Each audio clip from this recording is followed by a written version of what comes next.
আসসালামু আলাইকুম। এটিএন বাংলা সংবাদে সবাইকে স্বাগত জানাচ্ছি আমি ভাবনা আহমেদ। আগামী ৫ বছরের মধ্যে উপজেলা স্বাস্থ্য কমপ্লেক্সগুলোকে ১০১ বেডে উন্নীত করার পাশাপাশি চিকিৎসকদের শূন্য পদ পূরণের কথা জানিয়েছেন প্রধানমন্ত্রী তারেক রহমান।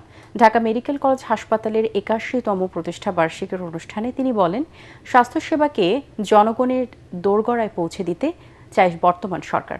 চিকিৎসার জন্য মানুষকে যাতে বিদেশমুখী হতে না হয় তা নিশ্চিত করতে চিকিৎসকদের আরও মানবিক হওয়ার আহ্বান জানান তিনি।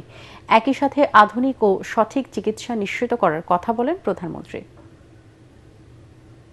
হাসপাতালের নিরাপত্তা ব্যবস্থা তথা চিকিৎসক, নার্স এবং রোগীদের চিকিৎসা সেবা নিশ্চিত করতে আমরা আরো ৫,০০০ এমবিবিএস চিকিৎসক নিয়োগের কার্যক্রম আমরা শুরু করেছি।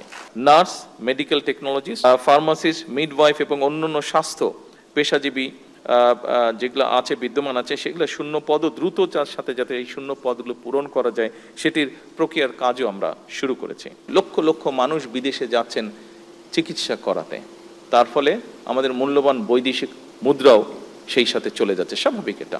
আমরা কেন পারবো না এই পরিস্থিতিটির পরিবর্তন করতে? কেন আমাদের ডাক্তারদের উপরে আমাদের দেশের মানুষের আস্থা এবং বিশ্বাস দৃঢ়তর করতে আমরা পারবো না? এটি আমরা কোনো আইন দিয়ে করতে পারবো না। এটি একমাত্র সম্ভব হবে আপনাদের মানবিক অ্যাপ্রোচ, সঠিক সুষ্ঠু চিকিৎসা প্রদানের মাধ্যমে। কয়েকদিনের টানা বৃষ্টি ও পাহাড়ি ঢলে ৩ পার্বত্য জেলা ও কক্সবাজারের জনজীবন বিপর্যস্ত।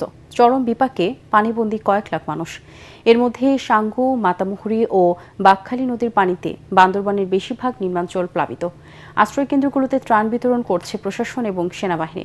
তবে খাগড়াছড়িতে মাইনী ও চেঙ্গি নদীর পানি কমতে শুরু করায় সেখানে বন্যা পরিস্থিতির উন্নতি হচ্ছে। গত ২৪ ঘন্টায় রংপুর বিভাগের তিস্তা, ধরলা ও দুধকুমার নদীর পানি বৃদ্ধি পেয়েছে। এছাড়া ভারত থেকে নেমে আসা পানিতে সিলেট ও সুনামগঞ্জে বন্যার আশঙ্কা দেখা দিয়েছে। গণভোটের রায় ও তিস্তা মহাপরিকল্পনা বাস্তবায়নে কার্যকর সহ বিভিন্ন দাবিতে রংপুর জেলা স্কুল মাঠে বিভাগীয় সমাবেশ করছে ১১ দলীয় ঐক্য। সমাবেশে প্রধান অতিথির বক্তব্য রাখবেন বিরোধী দলীয় নেতা ও জামায়াতের আমির ডক্টর শফিকুর রহমান। এতে সভাপতিত্ব করবেন বিরোধী দলীয় চিফ হুইপ ও এনসিপির আহ্বায়ক নাহিদ ইসলাম ও এলডিপির প্রেসিডেন্ট অলি আহমদ সহ ১১ দলের শীর্ষ নেতারা। মেগা প্রকল্পের ব্যয় রাজনৈতিক ব্যক্তি নয়, প্রকৌশলীদের পরিকল্পনার ভিত্তিতেই নির্ধারিত হয় বলে মন্তব্য করেছেন স্থানীয় সরকার প্রতিমন্ত্রী মীর শাহে আলম। মানুষের নিয়ম না মানার প্রবণতায় অপরিকল্পিত নগরায়নের জন্য দায়ী বলেও জানান তিনি। সকালে রাজধানীতে এক সেমিনারে এসব কথা বলেন স্থানীয় সরকার প্রতিমন্ত্রী। জানান, বিপুল জনগোষ্ঠীর চাহিদা পূরণে ছোট পরিসরের বদলে সরকার এখন দীর্ঘমেয়াদী ও সমন্বিত নগর পরিকল্পনার দিকে এগোচ্ছে। এ সময় সবাইকে বিধিমালা মেনে বাড়ি নির্মাণের আহ্বান জানান প্রতিমন্ত্রী। কাশিমপুর হাই সিকিউরিটি কেন্দ্রীয় কারাগার থেকে পালিয়ে যাওয়া হত্যা মামলার মৃত্যুদণ্ডপ্রাপ্ত আসামি মোহাম্মদ আবদুল্লাহ শিকদারকে রাজধানীর দারুস সালাম এলাকা থেকে গ্রেপ্তার করেছে র্যাব-৪। রাজধানীতে র্যাব-৪ ব্যাটালিয়নের সদর দপ্তরে এই তথ্য জানান সংস্থার অতিরিক্ত পুলিশ সুপার KN রায় নিয়তে। আবদুল্লাহ শিকদার গোপালগঞ্জের হত্যা মামলায় মৃত্যুদণ্ডপ্রাপ্ত আসামি। ২০২৩ সালের ডিসেম্বর থেকে কাশিমপুর কেন্দ্রীয় কারাগারের হাই সিকিউরিটি সেলে বন্দী ছিলেন তিনি।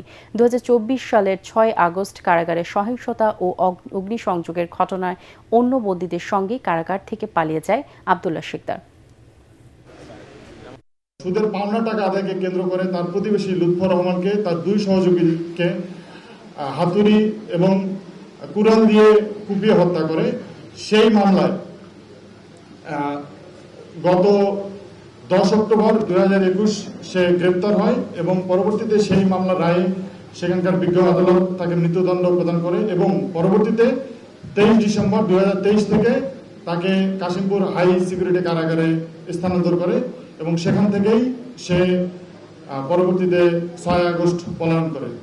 পরবর্তী সংবাদ দেখার আমন্ত্রণ জানিয়ে এখনকার মতো শেষ করছি এটিএন বাংলার সংবাদ। ইউটিউবে দেখতে ব্রাউজ করুন youtube/ATN বাংলা নিউজ। ধন্যবাদ সবাইকে।